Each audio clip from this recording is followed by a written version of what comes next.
Bismillahirrahmanirrahim. Assalamualaikum warahmatullahi wabarakatuh.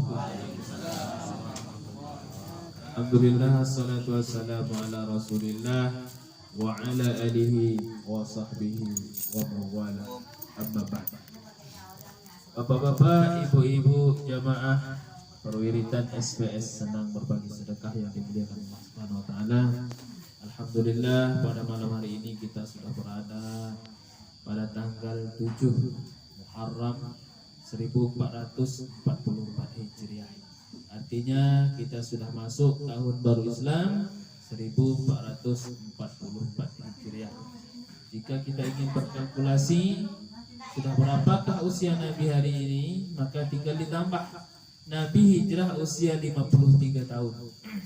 Nabi pindah dari Mekah ke Madinah itu di usianya yang ke-53 tahun. Sekarang tahun sudah 1444.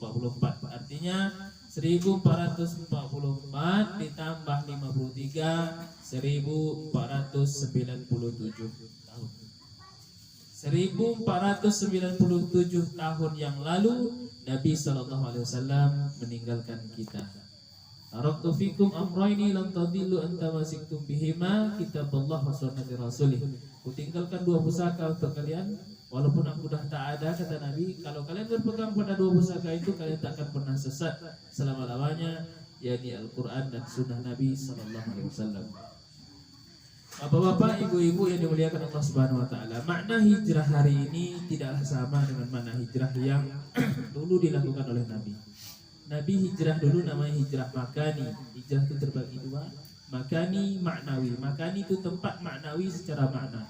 Makani itu artinya pindah tempat. Memang Nabi pindah tempat dari Mekah ke Madinah. Kenapa? Mekah tak aman. Waktu itu Mekah tidak aman. Ada Abu Lahab di sana, Abu Jahal di sana, ada bahkan Umar bin Khattab sendiri sebelum masuk Islam termasuk salah satu penentang dakwah Nabi Sallallahu Alaihi Wasallam. Atas perintah Allah, Nabi pun berhijrah.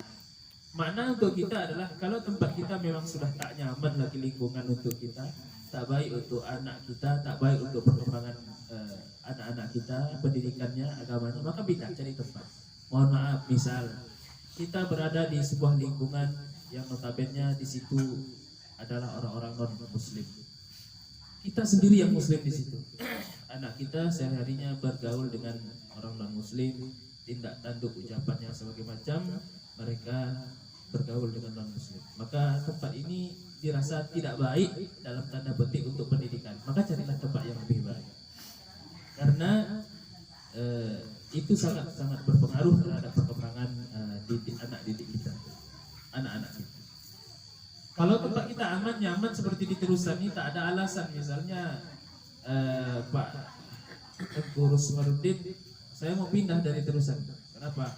Ini orang Terusan sudah sesat semuanya, misalnya. Maka tidak masuk di akal. Kenapa? Orang Terusan semuanya baik-baik. Masjid di sini siapa saja boleh sholat di dalamnya. Artinya tidak ada alasan kita untuk berhijrah mencari tempat yang lebih aman. Maka Indonesia ini sudah menjadi negara yang aman. Tapi hijrah kita hari ini adalah hijrah maknawi secara makna. Jangan dulu, masuk dulu, jangan dulu. So tak mau ceramah lagi dah.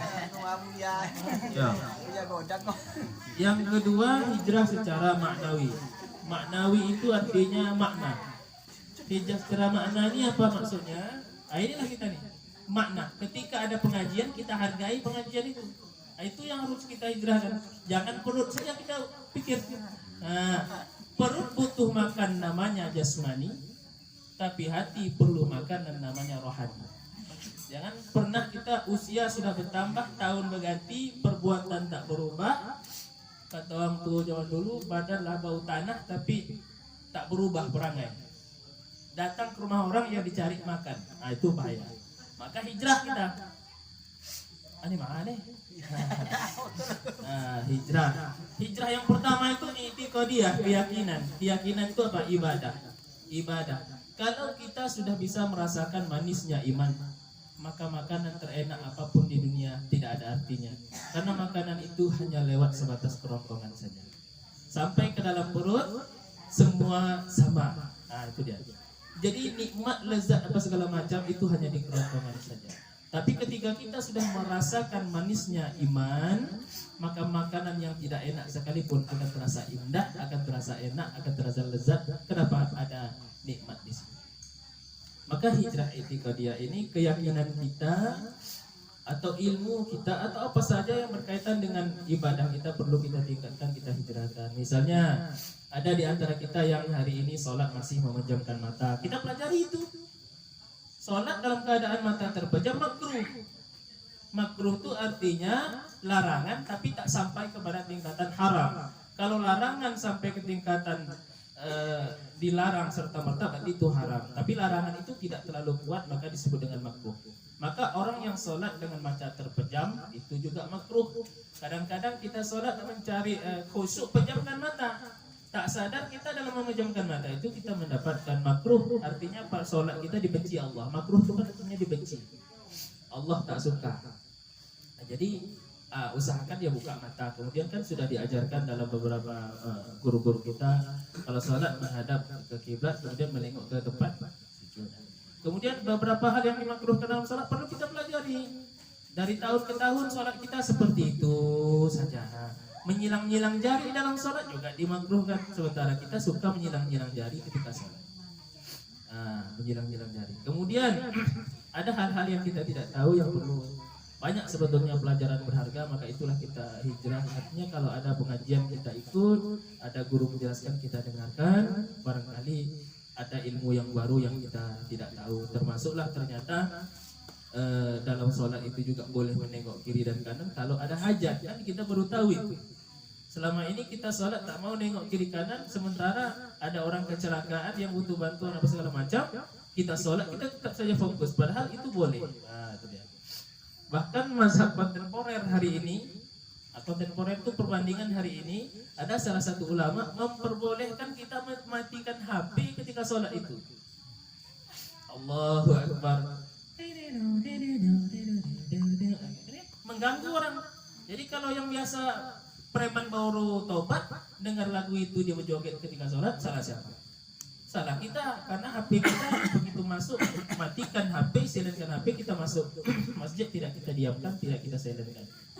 Ada pendapat ulama terbaru kontemporer namanya, itu ambil HP matikan. Tapi jangan pula menjawab, halo, itu saya sedang sholat. Matikan. Matikan artinya kita sedang sholat. Itu perlu kita pelajari. Yang kedua, hijrah fikriyah, berpikir itu jangan selalu menilai jelek orang lain. Singkat saja karena tak sabar nampaknya nih bau miso dah menyengat-ingat walaupun pilak ini ya. Yang ketiga, hijrah syu'uriyah, kebiasaan buruk itu yang biasanya membangun rumah, harus menanam kepala kambing, harus menanam kepala itik, kepala apa segala macam.